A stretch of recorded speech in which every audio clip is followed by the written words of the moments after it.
सिंधुदुर्गचे पालकमंत्री राणे मोठ्या तोंडाने सांगत होते, सरकार शेतकऱ्याला रस्त्यावर येऊन देणार नाही. आम्हाला शेतकऱ्याची काळजी आहे. ही काळजी का? तुमच्या वडिलांची कारकीर्द जरा आठवा.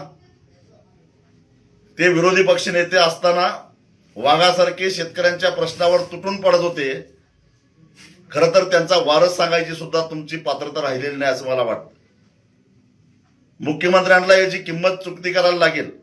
लवकरच एक व्यापक मेळावा घेऊन चलो मुंबईचा नारा दिला जाईल आणि आता केवळ सिंधुदुर्ग नव्हे, सिंधुदुर्ग, रत्नागिरी, पालघर, रायगड आणि ठाणे या जिल्ह्यातल्या आंबा उत्पादक आणि काजू उत्पादक शेतकऱ्यांचा एक मोठा प्रचंड असा मोर्चा मुंबईवरला धडकल्याशिवाय राहणार नाही.